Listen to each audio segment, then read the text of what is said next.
मार्च से ही गर्मी चालू हो जाती है, पर इस साल गर्मियों ने ऐसी दस्तक दी है कि गर्मियां जून से मई से भी ज़्यादा पीक में मार्च में गई है।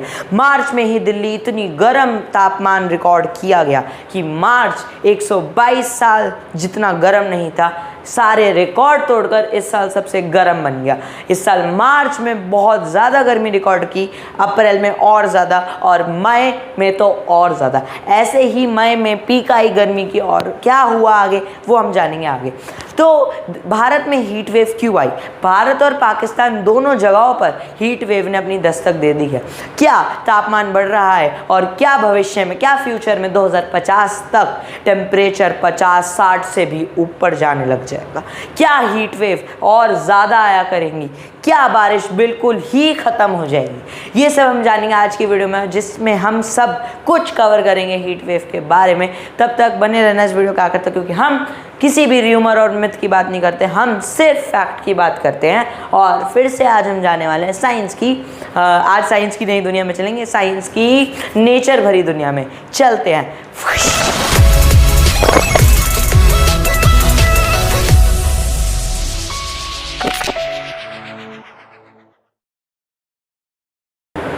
What is heat wave? जो मेन टॉपिक आज की वीडियो का होने वाला है कि हीट वेव क्या होती है। आगे की चीज़ों को समझने से पहले हमें ये जानना ज़रूरी है कि हम बात किस चीज़ की कर रहे हैं। हीट वेव एक ऐसी चीज़ होती है जब नॉर्मल टेम्परेचर से हर साल जितना टेम्परेचर होता है उससे 4 डिग्री सेल्सियस ज़्यादा टेम्परेचर होना हीट वेव कहला जाता है, और एक कंट्री में हीट वेव डिक्लेयर कर दी जाती है। भारत के कुछ राज्यों में, स्टेट्स में हीट वेव डिक्लेयर हो चुकी है जो अभी तक चल रही है, और इससे रिलीफ 15 जून तक मिलना मुश्किल है। उसके बाद क्या होगा वो आगे पता लगेगा। पर हीट वेव तब होती है जब 4 डिग्री सेल्सियस से ज़्यादा टेम्परेचर हो जाता है, और जब 6.5 यानी 6.5 डिग्री सेल्सियस ज़्यादा टेम्परेचर हो जाएगा नॉर्मल से, तो वो सेवर हीट वेव होती है जो और ज़्यादा खतरनाक है। नॉर्मल से 4 गुना टेम्परेचर भी इतना ज़्यादा खतरनाक है कि कोई नहीं सोच सकता। 1-2 डिग्री टेम्परेचर भी मायने रखता है, क्योंकि 1-2 डिग्री सेल्सियस टेम्परेचर अगर पूरी दुनिया का बढ़ गया तो उससे जो आइस शील्ड्स है, जो बर्फ़ की चीज़ें हैं अंटार्कटिका में, वो मेल्ट होने लग जाएगी, जिससे समुद्र तल यानी ओशन लेवल्स बढ़ जाएंगे और बाढ़ में सारे शहर डूब जाएंगे। भारत में हीट वेव्स बढ़ रही हैं, पाकिस्तान में हीट वेव्स बढ़ रही है, अगर मैं कहूँ तो पूरी दुनिया में हीट वेव्स बढ़ रही हैं, क्योंकि हमने ग्रीन हाउस गैसेस को इतना कर दिया है, इतना फैला दिया है कि अब हीट वेव्स हर साल होंगी, और ये बात निश्चय है और हर साल पक्का होने वाली है हीट वेव, जितना हमने नेचर के साथ खिलवाड़ करा है। हमने जान लिया हीट वेव क्या होती है, पर अब हम जानेंगे ये इतना महत्वपूर्ण टॉपिक क्यों बन रहा है आजकल और हर जगह क्यों छा रहा है। ये टॉपिक जो है ये इतना इम्पॉर्टेंट है और इतना ध्यान देने वाला है कि अगर इस पे ध्यान नहीं दिया गया तो आगे धरती हमारे लेने लायक नहीं बचेगी, और कोई भी संसार में, पूरी विश्व में कोई भी प्लैनेट नहीं है, कोई भी ग्रह नहीं है जिस पे हम रह सकेंगे। तो ये चीज़ इसलिए ज़रूरी है, हीट वेव इसलिए ज़रूरी है, इन्वायरमेंट के लिए नहीं, जानना ज़रूरी है, बिकॉज ये बहुत बड़ा टॉपिक है। हीट वेव से हमारी सारी फसलें ख़राब हो जाती हैं। उनका 25 डिग्री, एक वीट का टेम्परेचर होता है 25 डिग्री सेल्सियस से 30 के बीच में, पर आजकल टेम्परेचर इतना ऊपर है कि 40 से ऊपर दिल्ली में और राजस्थान में 50 से ऊपर टेम्परेचर जा ही रहा है।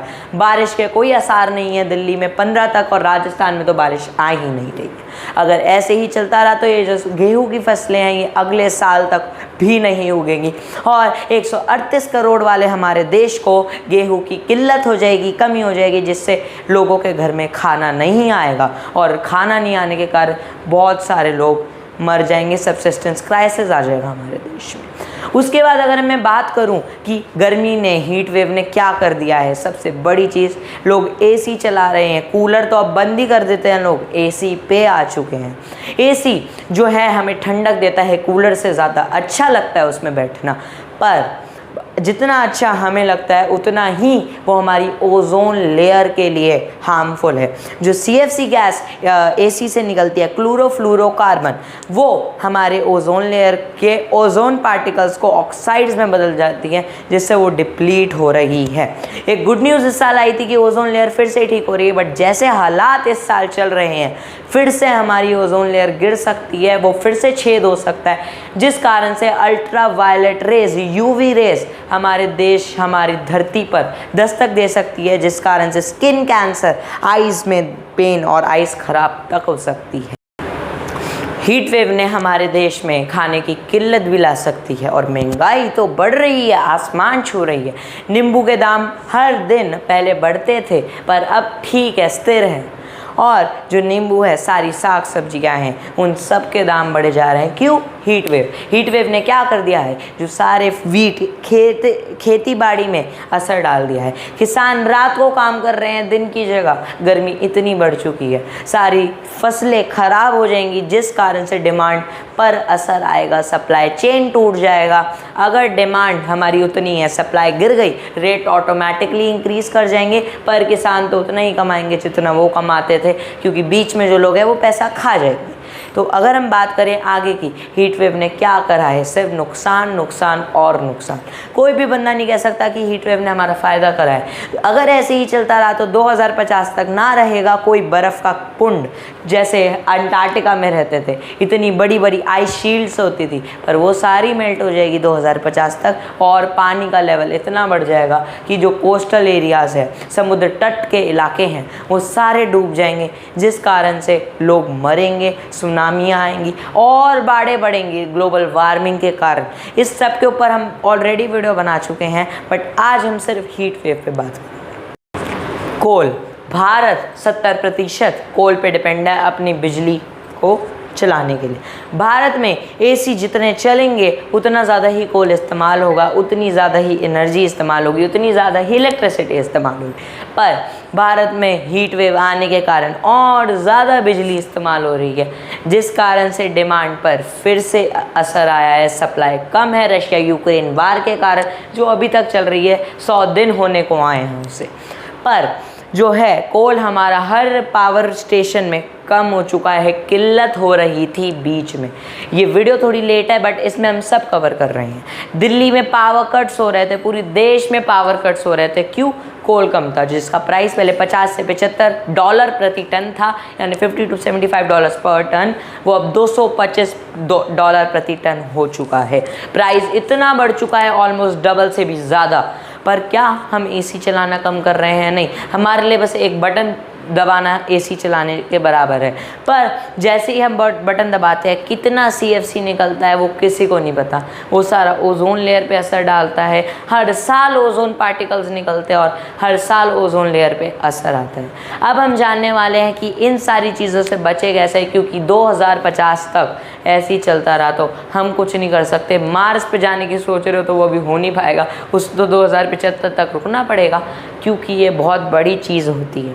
यहाँ पे कोई और प्लैनेट नहीं है, हमें एक प्लैनेट का ढंग से इस्तेमाल करना है, वरना हम मार्स पे भी जाके यही हरकत करेंगे जो हम धरती पर कर रहे हैं।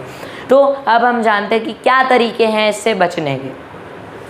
हर चीज़ को बचाने का एक तरीका होता है, पर उसके लिए हमें मेहनत करनी होती है। वैसे ही इस चीज़ को बचाने के लिए सबसे पहले जो आप नर्सरी से पढ़ते आ रहे हो, पेड़ लगाना सबसे ज़्यादा ज़रूरी है। हर बर्थडे पे, हर एनिवर्सरी पे, हर किसी ओकेज़न पे हमें पेड़ लगाने चाहिए, जिस कारण से वो जब पेड़ बड़ा होगा तो इतनी ऑक्सीजन देता है कि जितना हम CFC रिलीज़ कर रहे हैं वो थोड़ा सा हम कम कर पाएंगे और पर्यावरण के लिए हम कुछ कर पाएंगे।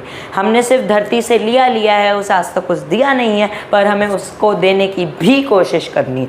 दूसरी बात करी जाए तो हमें अपनी बिल्डिंग्स, जैसे फॉरेन कंट्रीज़ में होता है, बिना AC के जुगाड़ हमें अपनी बिल्डिंग्स की छतों पे, टेरेस पे गार्डनिंग करनी चाहिए, पेड़ उगाने चाहिए। पेड़ तो कोई नहीं उगा सकता, बट कम से कम हम पौधा तो लगा सकते हैं।